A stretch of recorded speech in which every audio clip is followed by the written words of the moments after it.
Okay, beautiful people. I'm going to give a quick summary of how we got here. So, joined this beautiful space because we're talking about how to create sanity in this pretty insane world and how can we do that. And the impetus for this bioregional regeneration is the concept that in order for us to heal ourselves, what is ourselves? You know, we are the air that we breathe, we are the food that we eat, we are the water that we drink, and this is all part of our bioregion. And how are we going to survive in these crazy times, if not thrive, is thinking on terms of bioregions, in my opinion, because on a bioregional level, we can make our water drinkable again.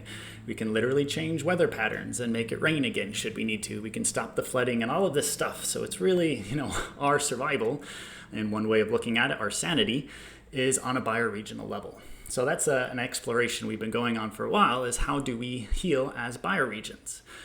Sarah, at the beginning of this, you're bringing up there's a lot of groups that are noticing that the world is in chaos, and they're like, okay, retreat, isolate. Let's create a homestead. We get our own, couple acres or whatever it is, and we take care of our family's needs. And we see this in biology too. Whenever we're under attack, a cell wants to, constrict and retreat. And under that constriction and retreating mode, more disease and more things like cancer, etc., arise. So it is a nice response to, drop down and protect ourselves, way better than, participating in the destruction of the world. But I think the next stage for us to go to is to recreate those communication pathways and collaborate on bioregional levels to heal ourselves. So that was the summary of it. What we've been doing in sessions up until now has just been the dreaming work, the imagination work, the visioning work, because if we can't see that future, we're never going to be able to create it. So the first step was in synthesizing and bringing in all of our different perspectives and wisdom, and to keep asking us to bring in more wisdom and perspectives so that we can actually see what this system could look like. Because once we get a clear picture of this more beautiful world and what we're moving towards, then how we get there becomes a whole lot easier. So the first step in creating anything truly is, visioning it, imagining it, and seeing it. So that was the first, several sessions here that we've been going through, is just talking about and visioning this together. Okay, I'll pause there. Does anyone want to add anything if you've been part of sessions before, or if I've missed anything?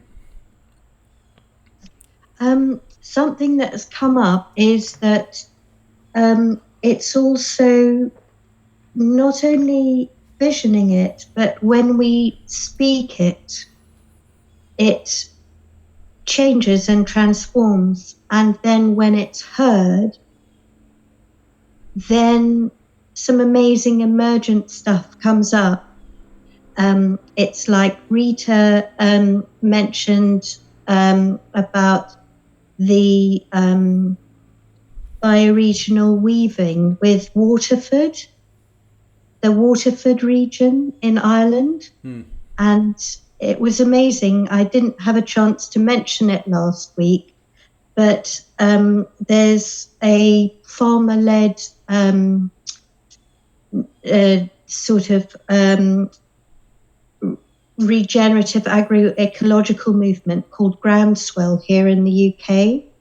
And the Waterford Bioregional Weaving Lab gave a talk that I listened to about 3 days before last week's Zoom call, and it was so inspiring. So I put a link on the comment Rita gave with the link for the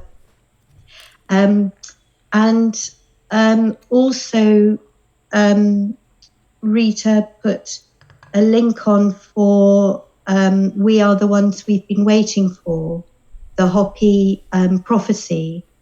And I read it a while ago, and rereading it was so powerful. So all these different things everybody's talking about, and what Trisha spoke about last week, and other people spoke about, it initiates and inspires so much. So I think it's also the speaking, and then other people hearing it and then responding is so creative and powerful. So thank you. Thank you. Facilitator hat before anyone else goes is I'm planning on the second half of this sharing some tools to make it simple, as Sarah had mentioned before we started recording, or someone did, forget.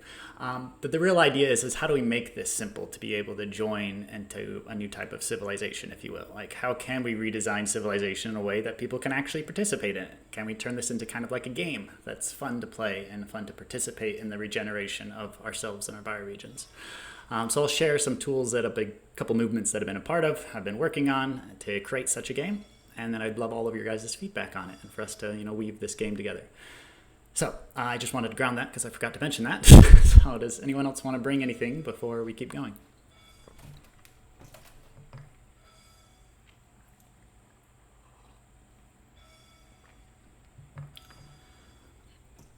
Well, then maybe I can just jump right into doing that.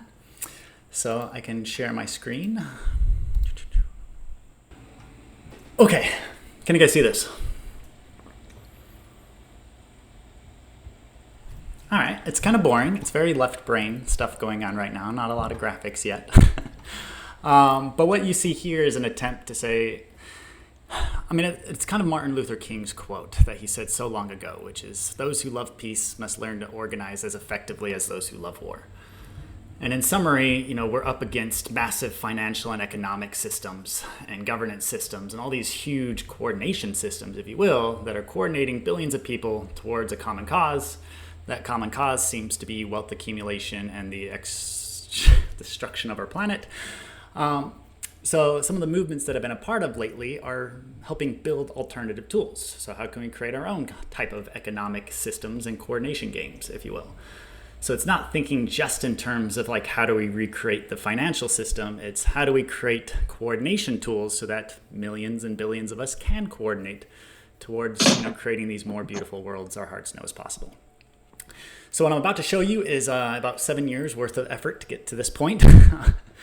This is using crazy stuff like blockchain, if anyone wants to know about that. All that really means is it just makes things transparent. So that we can create a system that people can trust. So instead of writing down the scores and tallies on a piece of paper that might get burned or destroyed, or in an Excel sheet that someone can come in and alter, this is just creating a really safe Excel sheet that keeps track of our scores and our game in a way that we feel like we can trust. So that's the point of using blockchain in very short form. Okay, so what is this? This is a governance platform for creating new types of economies. So I'm giving you one example of it. There's a lot. So these are all different, organizations and movements and platforms and villages and all sorts of stuff getting started. But I'm going to give you an example of the bioregion one. So it's called the Katawa bioregion. This is just an example one, so I'm literally the only member, and I'm giving an example before I actually launch this. But I'm living in the Katawa bioregion, which is the part of the Appalachian mountain range in the eastern U.S. in a place formerly known as, I'm not going to name the states, never mind. But I want to give you guys an idea of how this could work and turn this into a type of a game, and then I'd love some feedback and some more visioning and ideas and wisdom. So what we have here is it's kind of proposal based. Anyone can come and play the game by putting up a proposal. So it's mirroring deliberately developmental organizations, holacracy, sociocracy, teal organizations. I don't know if any of you know about any of those, but it's kind of trying to integrate all of that wisdom of how can we effectively coordinate in ways that are human-centric and empowering people. And that's essentially what we've tried to do here. So anyone who's a member can come in here and put up a proposal for creating a new part of the game, if you will. So I'll show you some examples of that. We have a badge called the Beaver Tribe. Now, what I love about this is the Native Americans and the communities that lived here before the Europeans came, they had these things. They were part of, the Bear Tribe or Beaver Tribe or Hawk Tribe. And what this meant was they were meant to support those animals. And one of the reasons why is because those animals were creating incredibly abundant food systems here. Without getting into too much detail, the food forests of eastern U.S., one tree species, the chestnut tree that used to dominate these forests over here, one tree species. There used to be 3 to 4 billion of these mature American chestnut trees, and hundreds of years old. Each one of these trees could produce 3,000 pounds of food. And chestnut fruit is incredibly nutritious and delicious. It was a staple food. So each tree could produce 3,000 pounds. To give you a little bit of context, The entire US, all of the US, not just the eastern states, all of the food we produce, all the wheat, all the corn, all the milk, all the meat, all of the vegetables, all of it equals almost 1 trillion pounds of food, which is still a ton of food. If you take 1 trillion, divided by like the, 400 million Americans or whatever, that's still a lot of food per person, more than anyone can actually eat. But these trees alone were producing 9 to 12 trillion pounds of fruit. So just the chestnut tree in these food forests were producing 9 to 12 times more than our entire food systems in America does today. And how they were working is, the salmon from the oceans were bringing all the nitrogen and other nutrition from the ocean deep into the forests. The beavers were doing all the waterworks to slow and flatten the water terrain so the salmon can get even deeper. The bears are picking up that salmon and going and scattering it throughout the forest. So they were feeding the chestnut trees. And there's so many different animals and different, tribes that people are part of.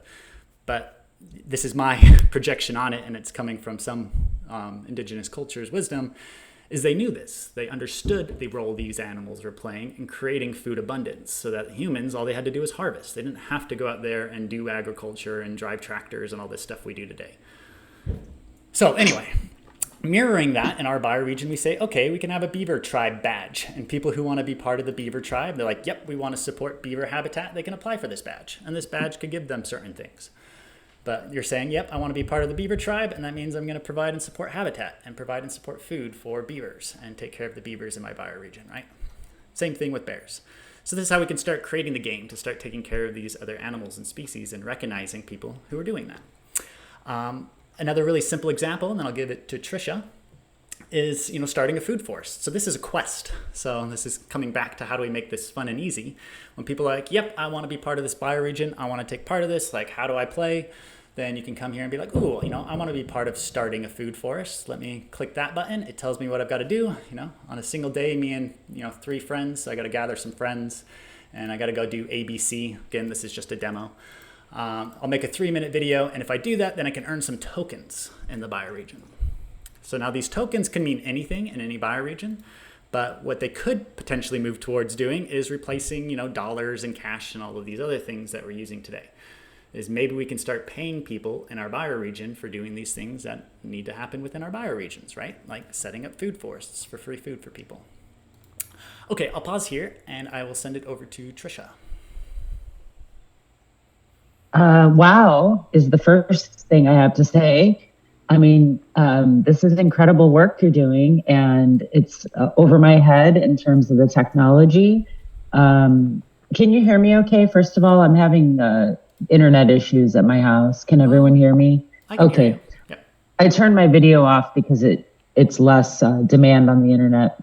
But my question is, my initial response is, wow, how amazing, how fun. I see huge potential, especially if it's accessible in a safe format that will continue outside of mainstream technologies that could shut it down. Is that what I'm understanding? That it's designed using blockchain, which will prevent Monsanto from shutting it down potentially, or other... Yes, that is another reason why we've gone through great lengths to use all decentralized and open source tech. So no company owns this. It is free for anyone to copy and use. It's out there. Other groups are already doing that.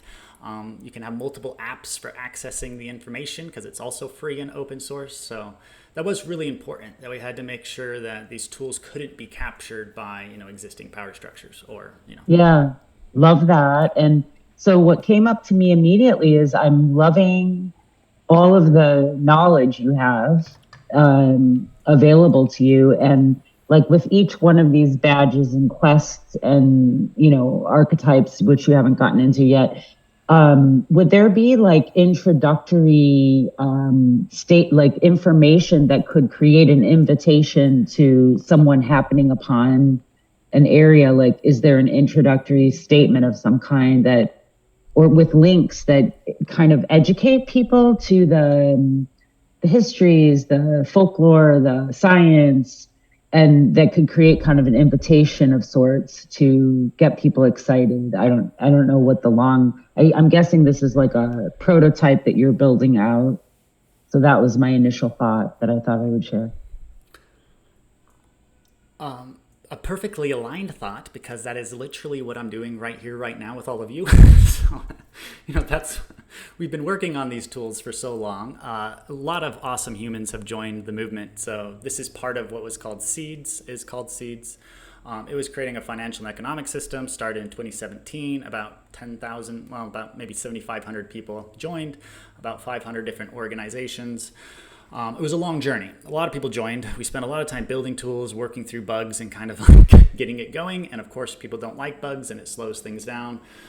We learned a lot about decentralized governance and all this fun stuff. Okay, so we went on a huge journey. Where I'm at right now is a lot of the tools are built. They're working. However, it's very confusing. A lot of people don't get it because there's still a lot of information to, talk about, as I'm sure you're already guessing. So just following spirit kind of led me to, all right, where's the most aligned communities of people who kind of already get it, who I want to be at the foundation of actually inhabiting and helping design these tools at this stage. And that's what kind of encouraged me, I guess, to actually join the New and Ancient Story and the Sanity Project, which Freudian slip there. And why I'm talking to all of you right now is we're letting you know these tools are just at the edge of getting going. Okay, who do we want to inhabit them? Because the idea is they are governed by the people. They're decentralized and they can evolve by who's inhabiting them. So these tools could be used to just, create capitalism 3.0 on the blockchain, better, faster, quicker. But they also could be used to literally redesign civilization and create the more beautiful worlds our hearts know is possible and help us, bridge. Of course, I don't feel like it's always worth saying this. I don't think these tools are necessarily part of the future. I think these tools are the bridge to help us get there. But we're still in that bridge phase. So that's my long-winded way of saying my role as a map maker and, inviting people into this is to make simple videos.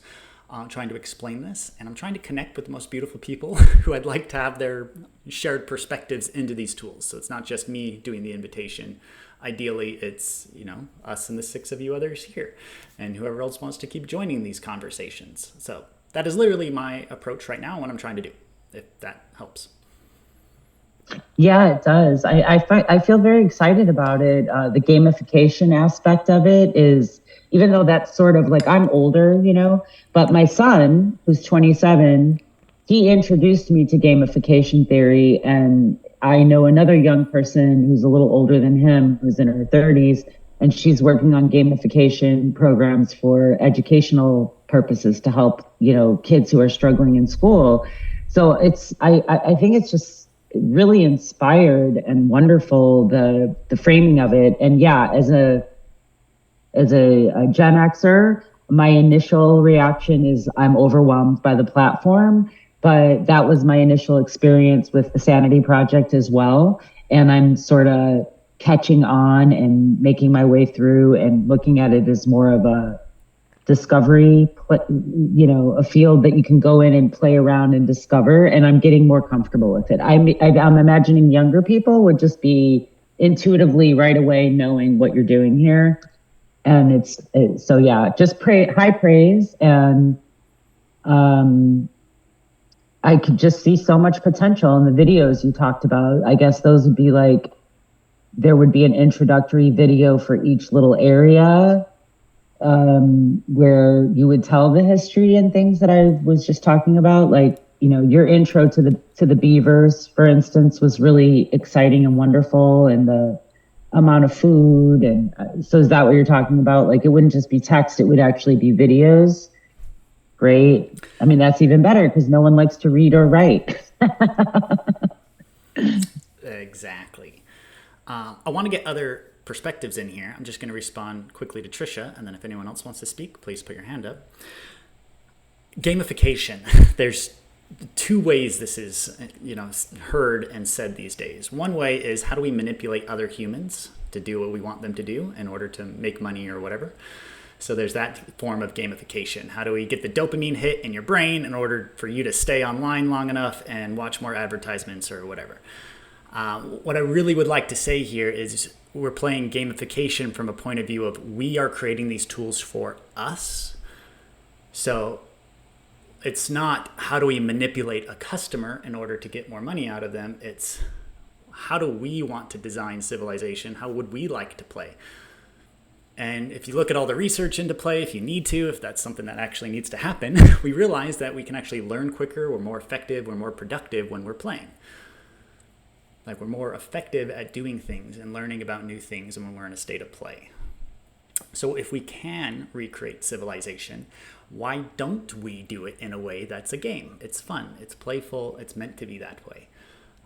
Because when you really look at games today, what are they? You know, when you come to play a game, you sit down, you have a whole new economy oftentimes.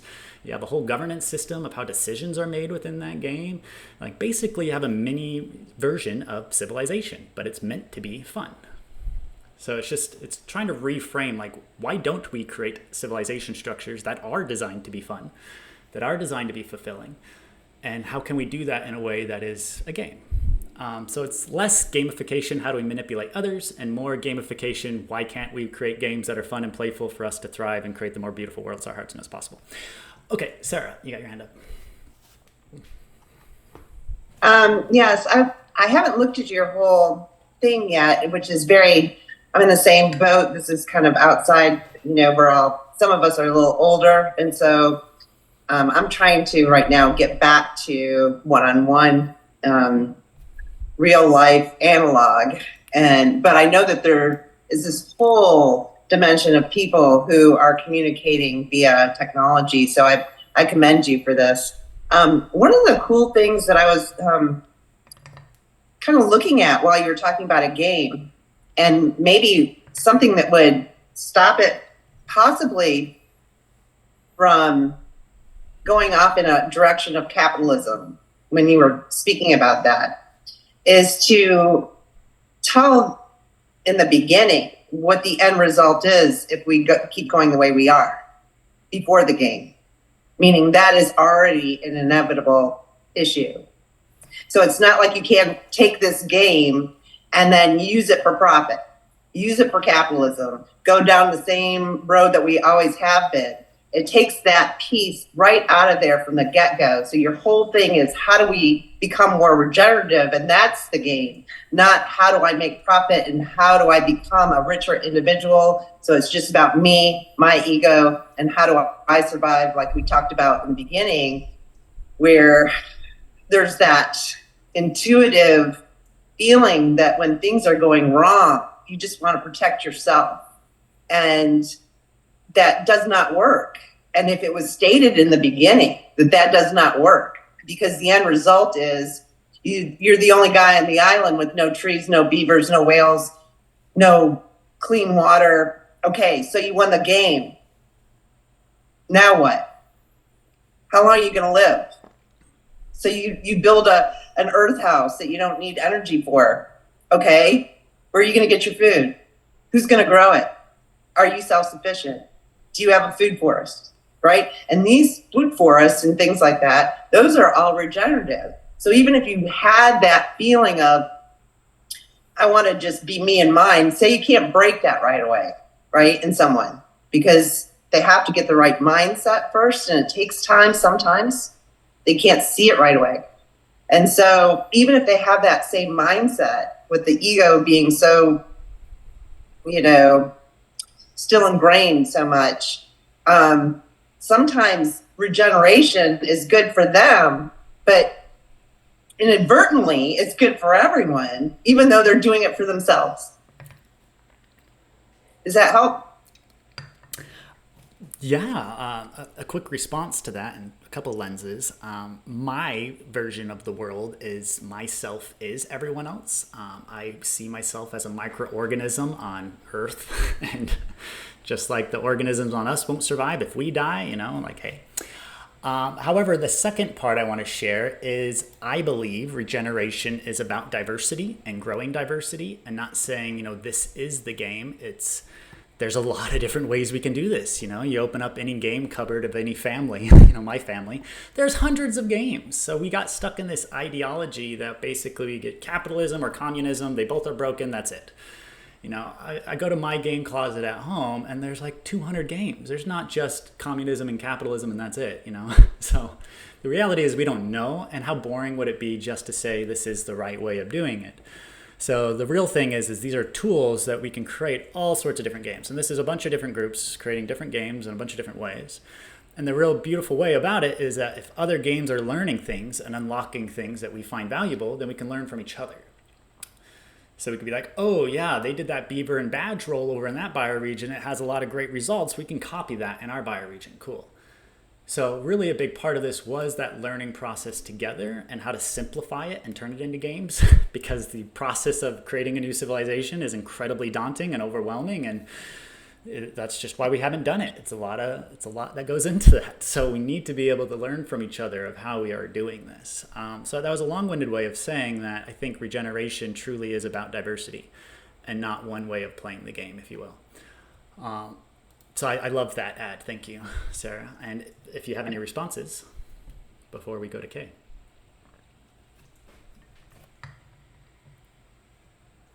Nope. Then Kay.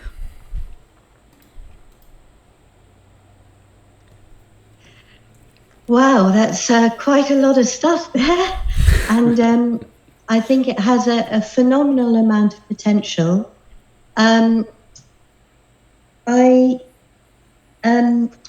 What Sarah mentioned about, in a way, the real world, because part of our, economic systems, the way we're living isn't really connected with real energy flows, which is, that we find in nature. And you touched on that, Rai, with, that,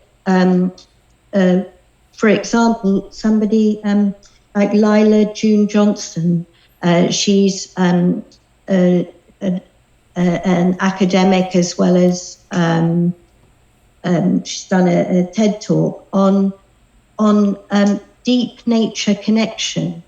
The reason why, there are multiple reasons why, I think Indigenous people are about 4% of the global population, and yet they are responsible on their lands for 80% of biodiversity. And you were talking about biodiversity, and she's, for example, with her PhD, she studied these Indigenous systems in Turtle Island and how they are so massively flourishing and productive, not just for humans, but for all living systems, for all of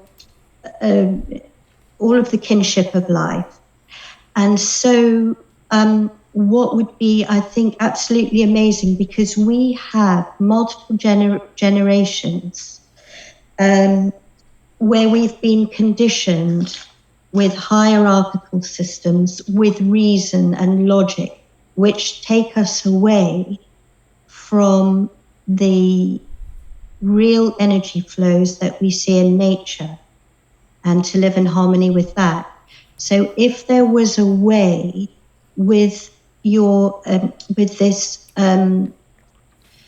decentralized and blockchain system of having deep nature connection, so somebody who has over 40 years of experience with deep nature connection, who's just is somebody called John Young. I don't know if you've Jon and then Young, Young. And it's for us to unlearn, because in a way we think we need to construct or create a new system, but our subconscious conditioning can make us recreate what we've already known. Whereas if we keep linking starting a food forest with deep nature connection of, let's say, sit spots where we sit and we connect with where we are growing, and just learn to to, I mean, we're biologically hardwired to do that, but all of our conditioning is about disconnecting from that. So how we relearn to connect with ourselves, with our bodies, and with the natural world and universal energy flows, because a lot of what we see in the physical world is a very, very small fraction of the energy flows that exist. And, what physics is now, or the cutting edge of physics is now showing, is that it is the relationships of flows between different processes that are the most significant things. So if you could link your system to deep nature connection and realigning ourselves with that, then I think it'd be amazing. I think we're on the same page here, and I can give you just a quick example of how you might do that. So I come here, let me, oops. Why did it want to do that to me?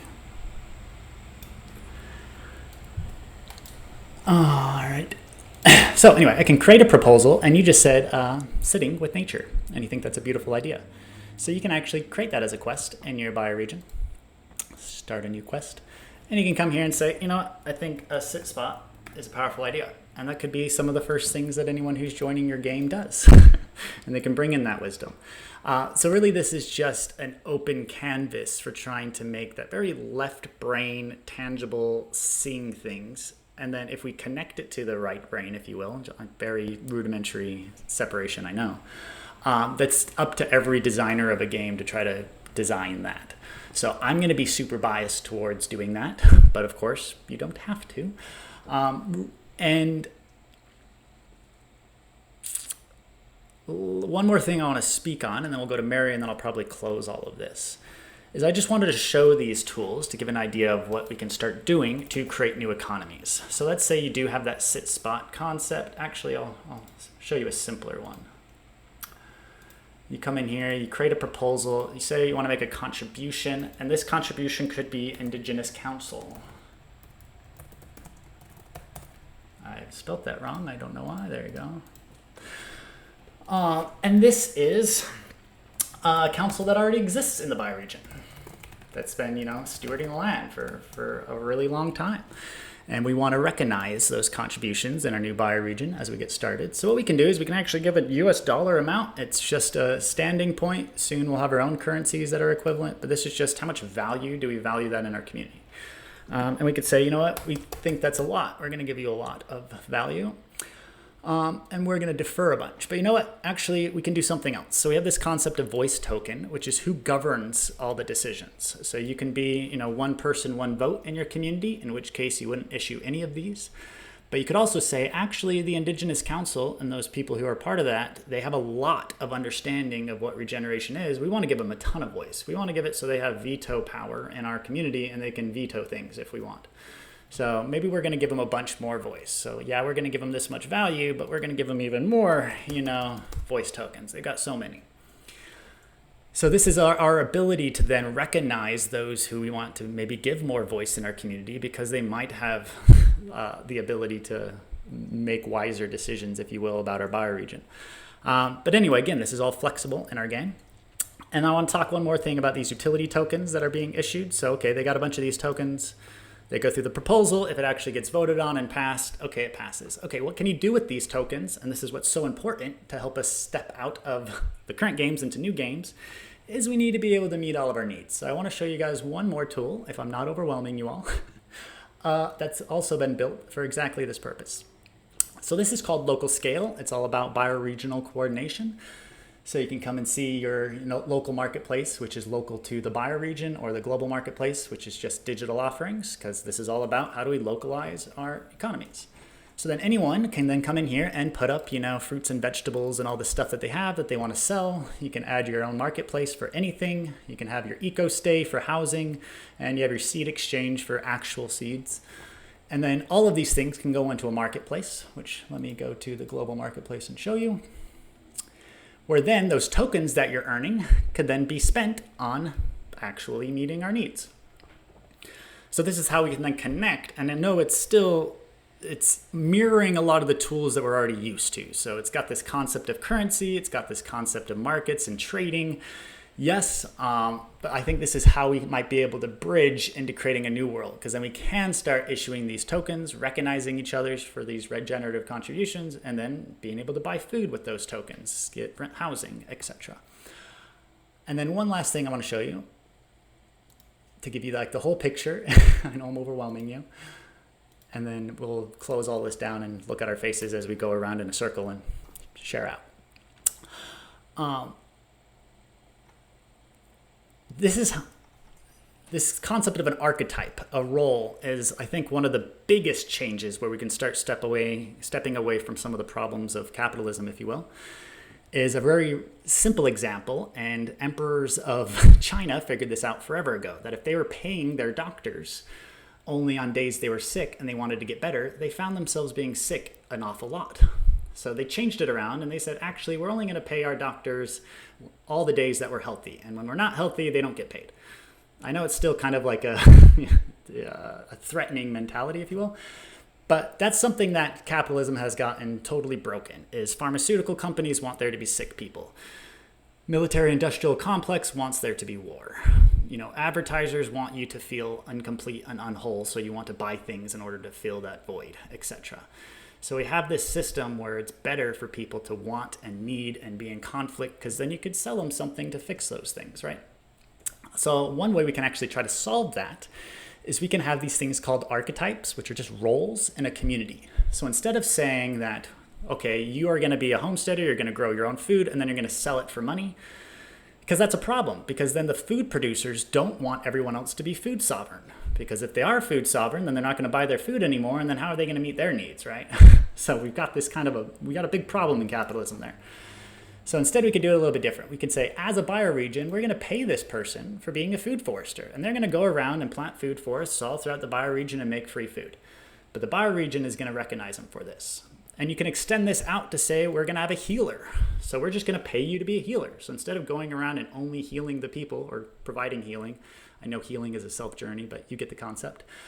Now it's not just who can afford this and going and trying to create sick people. Now, if your role is to heal that community, it's way better for you, for everyone to be healed and for you to not do anything, So then your goal then isn't to create sick people so they have to come pay you for healing. Now your goal is to have a completely healthy bioregion, and how do you go about doing that? Same thing with, the water stewards that want to go and clean waterways to make water drinkable again. Bottled water companies want the water to be polluted, so you have to buy their bottled water. So we've got to, try to hijack these things, if you will, and provide alternatives. So that's kind of the idea behind roles in a bioregion, is you can say, what are the things that we want and need to thrive? And then are we willing to just pay people in our community to just do those things? And then this helps us kind of start stepping out of some of the pitfalls of capitalism, if you will. That was a lot. I'll pause on all of this here, and I will send it to Mary first, then Rita. All right. So, do you have a video? I am totally lost. So, do you have a video that I can watch that introduces this? And I'm totally lost. And I'm not even sure, is this going to be something that we're actually doing, or are we practicing these bioregions and being in community? Is this game like a practice, or are we actually, like, for instance, I already have a 1/4 acre where I do my gardening this year. I'm going to start saving seeds, and I have things I could potentially share with a community. So I'm sorry, I'm kind of lost. So is there a video that I can watch that helps me understand this a little better? Absolutely. There's lots of videos. I'll share a link to those videos if you want to just keep going down the rabbit hole. But two things. The calls we're having right now that we'll continue to have weekly is a practice that we're sharing the learnings between all of our bioregions. The tools I just showed you are open for you to do right now. So the Katoa bioregion that I just showed you is a demo that I'm making real soon. Once I've kind of like processed it with a bunch of awesome wisdom, like we're doing literally right now, and we keep upgrading it and changing it and adapting it. Once we have a model, we're like, this is really great. Then there's already people in this bioregion, which are actual communities who are producing land, co-working spaces, etc. We'll have them join the bioregion and we'll do it for real.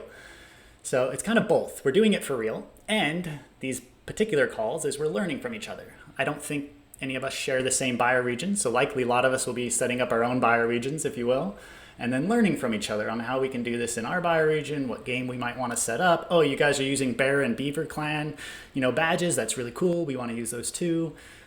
So we can start learning from each other and, putting that into practice. So it's kind of a both and. And again, it's the early stages here, so there's a lot. So I'm sorry for the overwhelm. It's been a multi-year journey to try to figure out how to share this in a way that's not completely overwhelming. So you're part of that journey right now. And yeah, does that answer some of your questions? And also, like I won't be able to be here next week. Will I be able to watch it later on the Sanity Project? Will it be posted? Will you have it posted to watch later?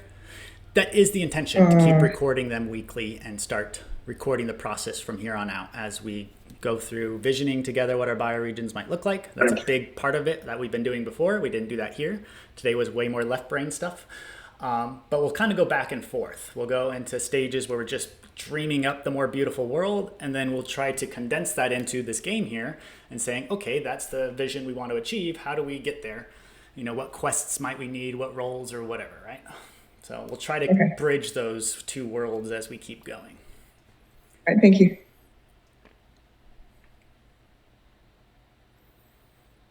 Thanks, Mary. And I love this audience here who isn't a bunch of, Generation Z young folks who are really into tech. So if we can make it work with our group, I think we can succeed. No offense. Rita. Hi, Rocky and everyone. It sounds like a really interesting tool to me, but maybe because I am not that generation, I just don't, I feel need for more roots first or something. I think along the lines of maybe what Kay was talking about, to me, it's connecting with the spirit of the land. And my bioregion at the minute is my garden. But I am really interested in the whole idea of bioregion and landscape from a planning point of view. I trained to be a spatial planner. And the thing I really would like to work with is landscape values, I suppose. But I have so many questions. I can't fully connect to it. I have to be honest, because I'm like, well, what is the bioregion? How is it? What makes the bioregion? Like, is it along a watershed or, and the relationships? I think Kay mentioned about relationships, and you also mentioned it, Reiki. To me, that's so important because everything kind of falls down on that. And how do you build? And I guess that's what we're doing here, is like, how do you build new kinds of relationships? But I suppose I feel the values, maybe you start at the foundations of a house. To me, they're like principles and values. And what are your values? Because, it was like dog eat dog and the winner takes all was kind of the current system is, and not everywhere. There's definitely a change, but getting worse and getting better is the way I see it at the same time. But so it's like about the values of this will be about kindness and love and honesty, and then principles of how, I can't think of one off the top of my head, but and then for me, how I would go about the bioregion. Say if I was doing a project on planning or something, I'd have to go out to the land a few times. And like for me, landscape is the built environment and the wider countryside and how they interact together. and like constellations maybe or something. So I just, it's about, I have to go out, I have to feel what the land is saying to me and what the surrounding area is saying to me. And yeah, so I'm just really, I see that can be a really useful tool, but I'm just, the roots, you know, I feel need to go at the roots somewhere more. I can't fully connect just to the tool, you know. So I don't know, that's maybe not very helpful, but to me it's about the values, principles, if we want to do something different. And then keep going back to them. And even with economy, I'd have the question, do we need an economy? Have we ever questioned, you know, is what we need really community and people, health and well-being, you know, people flourishing, and not people, it's a species, like it would not be human, it's all of life, really. It's a community of life, I think Charles has spoken about before. But I love your 80-20 principle. There's something in that, because I just find that whole, I keep saying what's in the 20%, you know, of the actual principle, that's maybe where the gold is.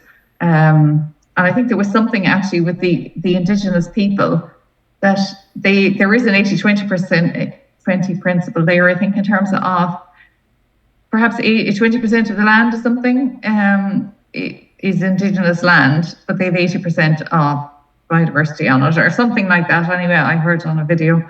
So I just put that out there as well about economy. We have this thing called an economy, and it's taken over everything. And does there really need to be a thing called economy in this new world? Should we be just going right back? Anyway, so I don't know. Sorry, I just never apologize in this space. You know, bring this, and if you have counter perspectives, those are most welcome because they're the most valuable. So you're never going to offend me by telling me that I'm totally wrong if I am, because that would help me. So just putting that out there. No need for apologizing or for feeling afraid to bring a counterpoint here. Yeah, no, Rocky, it's just only me.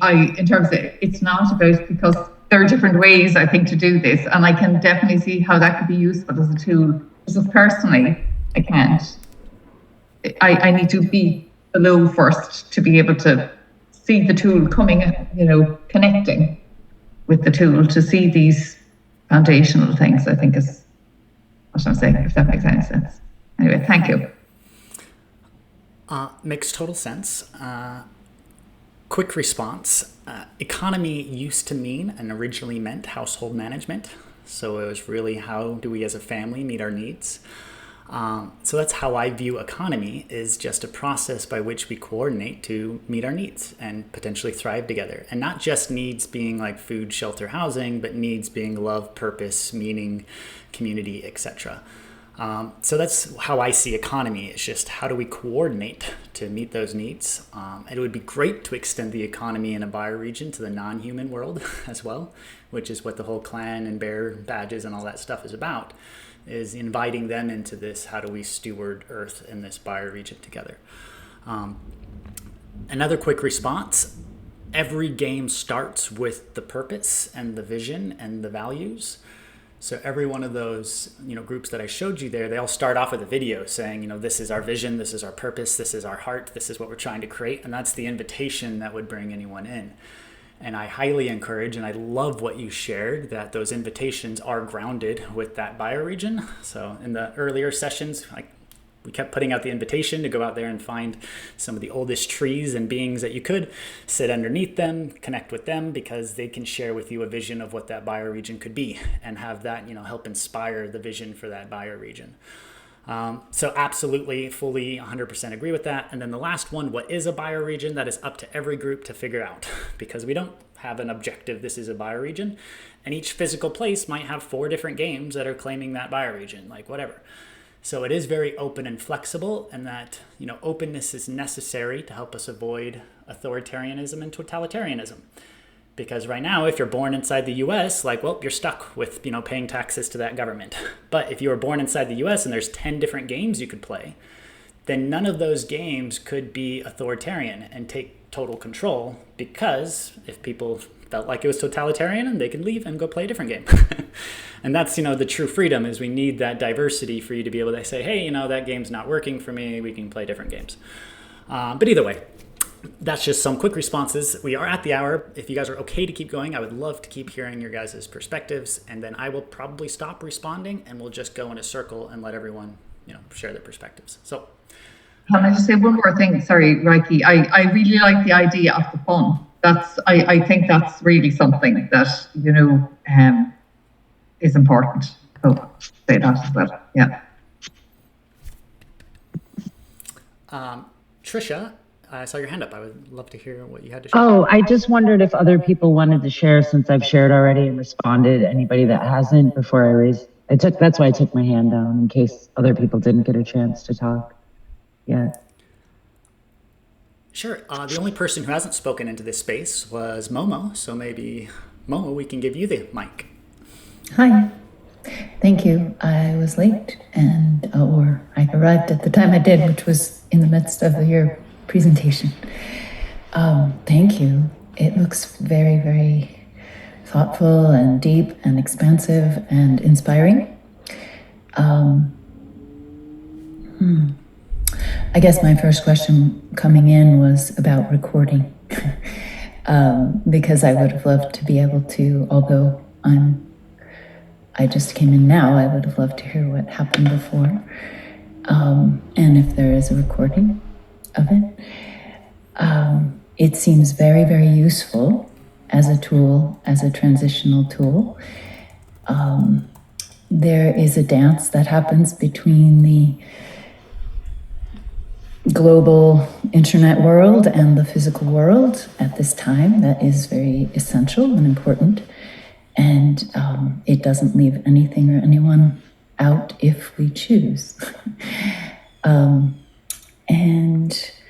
my question actually related to it, in just the little bit that I had, was, I'm glad it's recorded, was what about people like myself who have multiple locales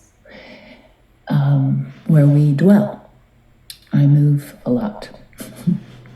And I know there's quite a lot of us that do. And so I'm just curious where that fits in the concept of bioregion. For me, it has to do with everything that Rita said about listening to the land. It's like every time that I land and arrive somewhere, that is exactly what I do first. I ask, I land, I listen, and I respond in the way that the land is teaching.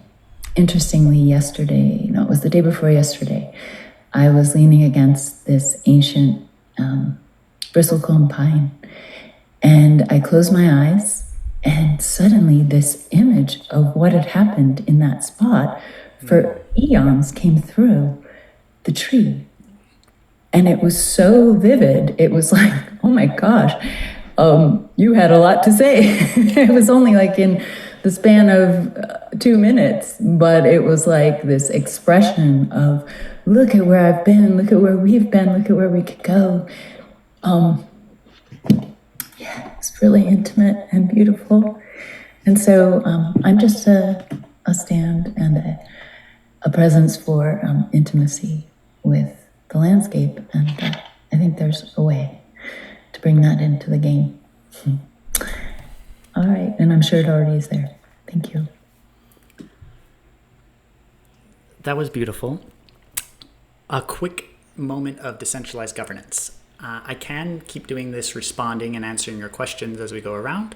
That will take more time. Or we can just pass it on each and then close out. So if you have time and you would like to have responses, we can vote right now, and we can use the thumbs up if you want me to respond and extend the time a little bit more. or a heart emoji if we just want to go around in a circle and let everyone close out. So do the thumbs up if you want responses, and just do a heart if you want to just close out. All right, I see lots of hearts. So then perfect, I won't come in and speak. So then I will send it to, actually when you're done talking, just pass it to someone else who hasn't closed. So, and then we'll go around in a circle and close out. I'll pass it to Kate.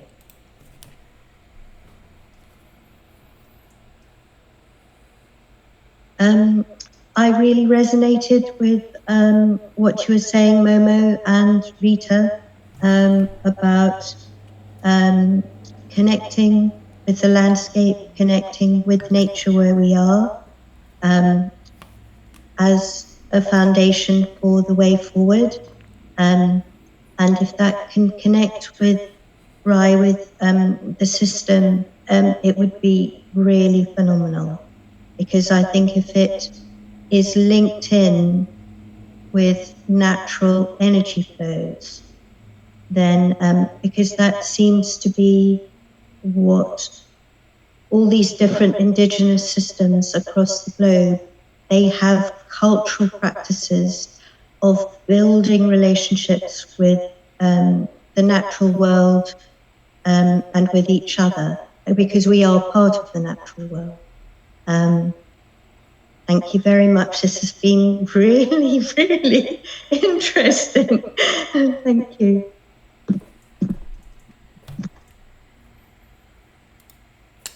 Also, feel free to pass it. So Sorry. I'll pass on to Sarah, please.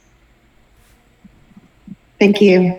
I guess some of the things that I was thinking, and I'm hoping this helps, I take it you're kind of looking for feedback.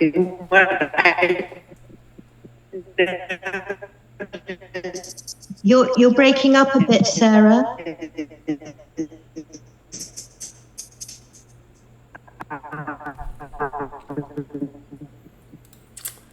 One, I think technology can be used as a wonderful tool. Can you hear me? Yes? We can hear you when your camera's off. If you want to just turn that off, we'd be able to hear you better. Let me turn I'll turn the camera back on. I guess I'm having internet issues. So I think technology is great. One of the things that I feel is very hard with technology, and what I see a lot in this group is wisdom. And somebody mentioned intimacy. These are all very subjective, non-logical things. We talk about connection with trees. That's a feeling. These are not so easy to portray unless you have someone doing a something and then responding back as a teaching. One of the things that I'm hearing from this group, because of the age of this group probably, is the wisdom. We always went to the elders for wisdom, and technology never asks for wisdom. It gives wisdom. It doesn't. I'm hearing that the wisdom isn't from the people. It's from, let's go see what the Beaver people did, right? And let's copy them, cut and paste, right? Which is very techno driven. But then what's stopping me from trying to take over a region that has their crap together, right? Mine doesn't, yours does. So what I'm seeing is, what's going to stop humans from doing what they've always done in this game, unless there's that subjective piece of connection. Connection with the animals, connection with all beings. There's when you call it a game, it's in it to win it. And you can call life a game, as in it's a beautiful game, meaning that everything connects together. But if it's meant to get the most coins, and I get coins for kindness, where's the... That'd be like getting stars on your Facebook page and just saying nice things to everybody, because, not that you mean them, but just because you want more stars. What's stopping it from becoming another social media platform that means absolutely nothing. And that's kind of the only thing that scares me a little bit, is that it doesn't scare me. I just see it repeating itself if there's not something there that has some kind of connection. Thank you. And I don't know if there's anyone who hasn't gone yet. I know Trisha was going to go before she so kindly passed it to other folks. So maybe we'll go Trisha and then Mary Rita. I'll go and close out. Thank you. Thank you. I'll try with the camera on and see if it hangs. I really appreciate all the comments, and they're resonating with the things that came up for me. I also had the thought of, I'm trying to really embrace the technology, and I think about AI coming online, and that will be something we don't have a choice about, and it will infect everything. And so, but also I've been thinking a lot and talking with other friends about this idea that we're always looking for these perfect systems to solve the human problem of really the 7 deadly sins. I mean, if you want to get religious on it, we always have the problem of greed and sin, or you can call it a different thing. It doesn't have to be a religious thing. Missing the mark is another definition for sin. Just missing the mark, right? It doesn't have to have a moral component, but I do think that, like unions and religions and any good idea, democracy that humans come up with, there's always the potential for power to get corrupted and take over. And yeah, what are the fail safes? And then when I forgot who was just speaking, if it was, I think it was Kay, about what are the guidelines, the guardrails, the regulations that prevent this space from repeating the same thing? And then when Kay or Rita were speaking, I started thinking, oh, well, maybe you have to earn,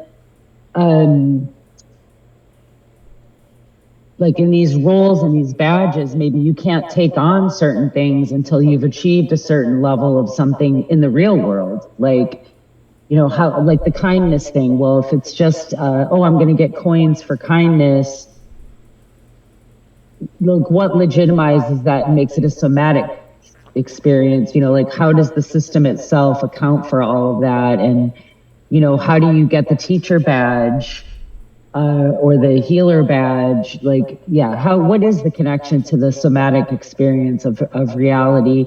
And then the bigger question that always comes up for me is around wealth inequality and accessibility. And there are going to be so many, like I was just reading, for instance, this morning, not to take too much time, but that it's interesting that the people who are, so in the movement away from churches, just for example, people who don't believe in anything, don't go to church, any kind of church, the people who are the most disenfranchised from a church experience, from a fellowship experience, from a spiritual experience, happen to be, and I was shocked to read this, the most uneducated and financially marginalized people are the ones that have no connection to church, fellowship, or spirit. And those people, how are they going to get enfranchised into a system like you're talking about? So you have to have money to even hear about this stuff, you have to have education to even be aware of this. Like, how do we account for this disconnect that's already happening between people who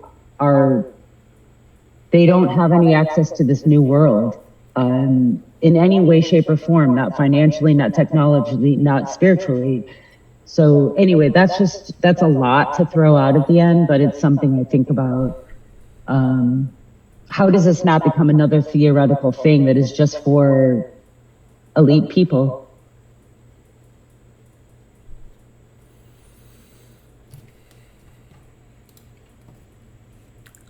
Am I next? Okay.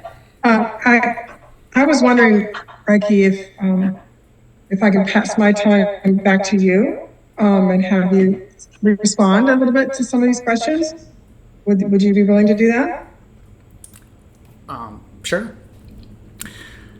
I guess to preface this, I don't have any answers. I have a lot of theories. So these are all the most important questions, and I think it's probably something we're going to keep unpacking here.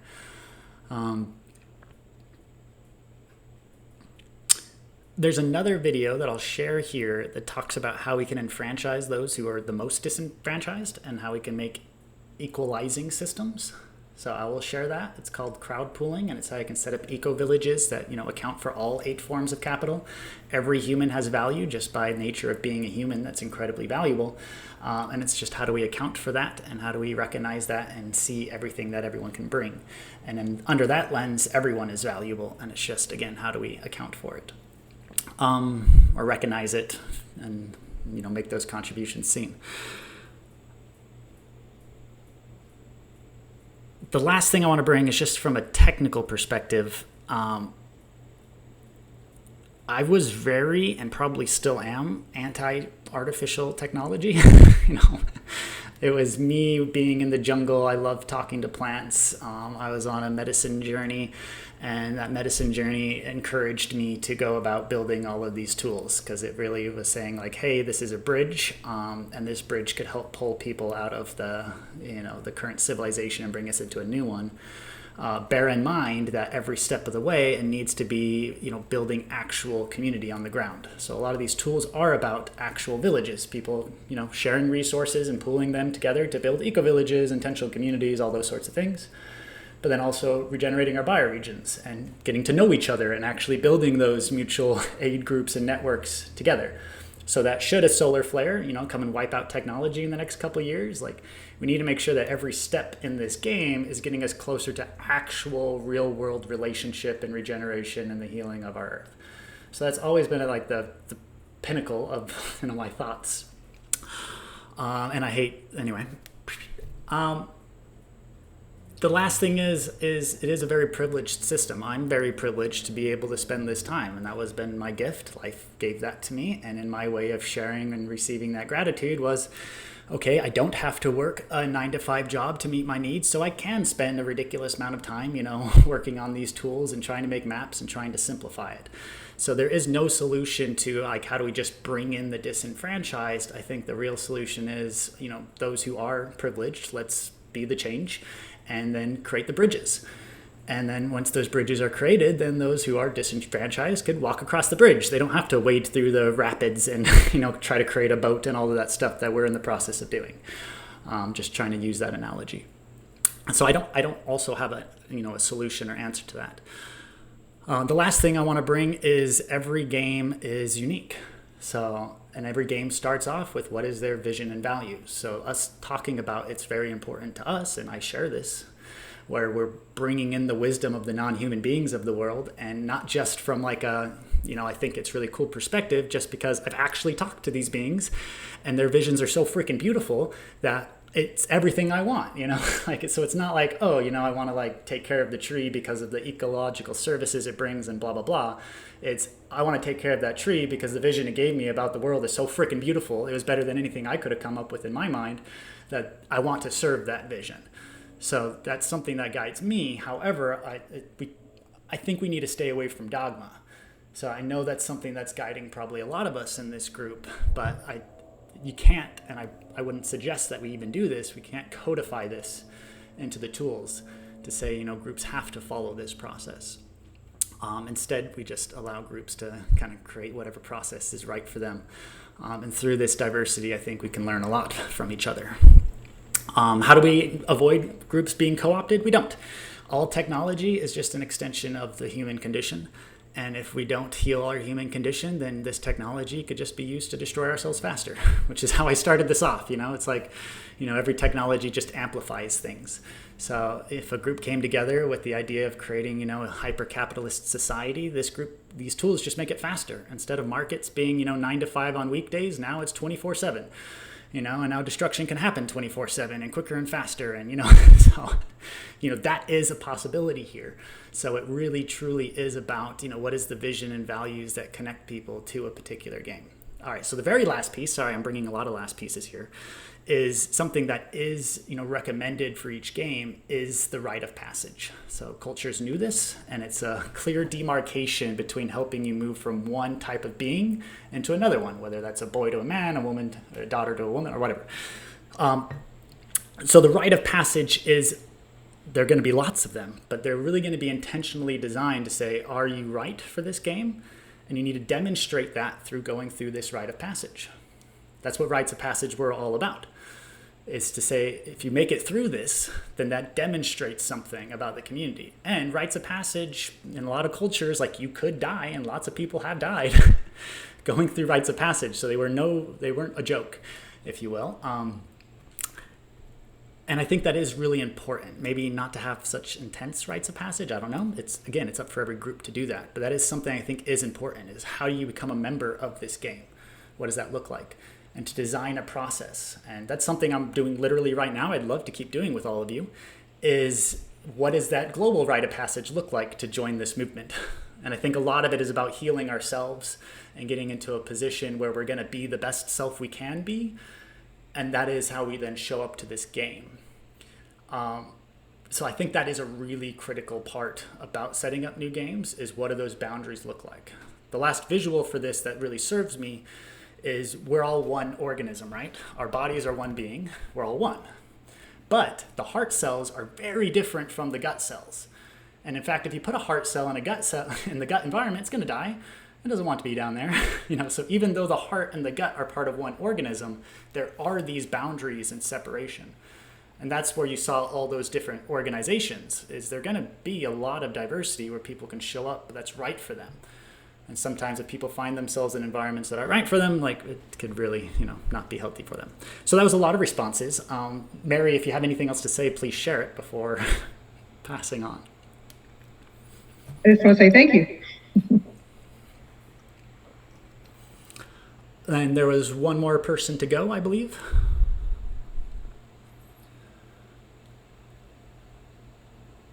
Was it Rita, I think? Rita, was it you or Momo? I'm not sure. Is there somebody else?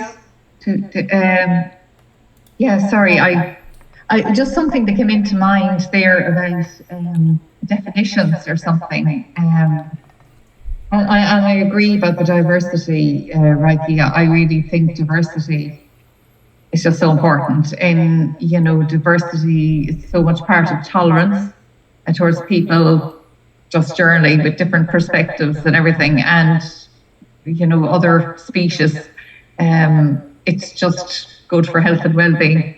But something that came to mind in terms of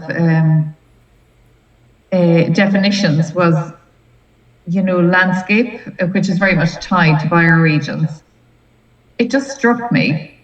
It was during a field trip when I was doing my planning course, actually, and there was lots of pictures of the sky. And we had taken lots of pictures of sky. And it suddenly struck me that we talk of, seascapes maybe, and we, as well as landscapes, we never really talk about skyscapes. And I began to think, if you remove the sky out of a photograph, what would it look like? And I don't know. So I just, all I could come up with was earthscapes. Maybe we need to look at earthscapes. It's a bit like the three, like a Venn diagram for sustainable development. And it also struck me prior to that, why do we have these three? We've one Earth. We should really have three overlapping, as a symbol of what we need, three overlapping circles. If we're truly going to have, I don't know what you want to call it, sustainability, or maybe it's a bit technical, but health and well-being on the planet, maybe. So I don't know. It was just that landscape thing. Would we have polluted the air so much? Well, maybe, I suppose we pollute the land, the sea.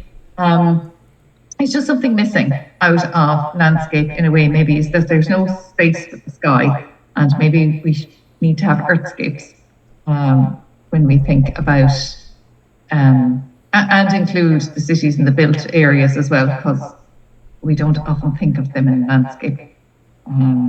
So I don't know, that's just a parting sort of thought. Yeah, thank you. I love that parting thought. And then I just want to connect it to, and then I'll close out. And then, so to connect it to this game tool we're creating just for fun here, when you're coming and creating a proposal, you have this concept called circles. So every bioregion can then design themselves like this, where you can have a circle. There's none in this bioregion, but you could have one for the landscape, the seascape, the airscape, you know. Then you could also have one for health and food and etc. So you can have all the different circles, which is, you can kind of think of them as organs within the organism of where people might be focusing. So when people show up to this game, they could say, you know what, I'm really wanting to focus on the airscape or the seascape or whatever. But these are how the games are then designed. And why I'm leaving it with this is there's an infinite number of ways we can design these games. And that's what I'd like to keep unpacking here. And I believe the wisdom you're all holding is such incredible wisdom that super biased. It aligns with a lot of the ways I'm seeing the world. So I would love to keep integrating this wisdom and trying to see how we can design a game that does bring all of this wisdom in together so that we might be able to have a good chance of creating something that's beautiful. So maybe that's where this conversation can keep flowing. And yeah, we can have a lot of fun with it. Does anyone else have anything they'd like to share before we close out today? Thank you. I would love to have people reach out to me too, and I'll to connect on the group. And I already sent a message to a couple of you. Thank you. Okay, bye.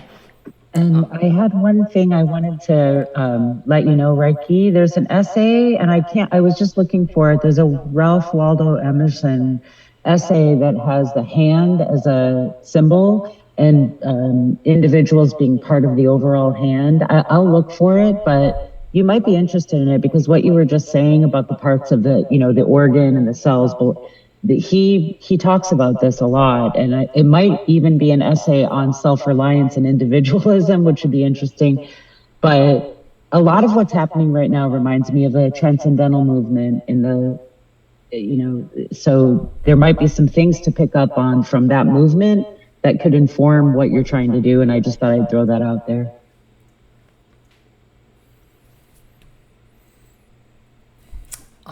Sarah, yes.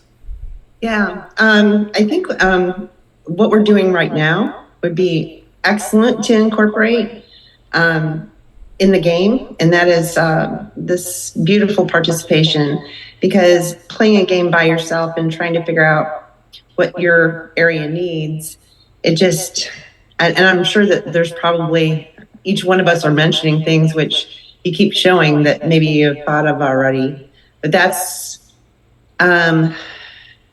what makes me feel connected, even though it's via video. I think it's very, very important to establish those connections, not only with humans, but then I think once it's with humans, we started extending it outwardly to all beings, all sentient beings. And I feel that that's what's happening in this group. And thank you so much. I appreciate you. I appreciate you all. And last thing I'll leave you with is it's not my game. There's a lot of awesome, beautiful humans that are behind this. I don't develop, and I'm not a coder, so I haven't built any of this stuff. I just make maps. So I'm just here trying to condense wisdom. So I'd really love to invite you and literally anyone who's watching this and anyone else to come play the game together. It's our game. And let's see how we can create a game that we really want to play together. Y'all are awesome. Feel free to unmute your mics and we can make whatever noises we want to make to leave here today. And love you all and see y'all next week. Thank you. Thank you. Thanks. Bye, y'all.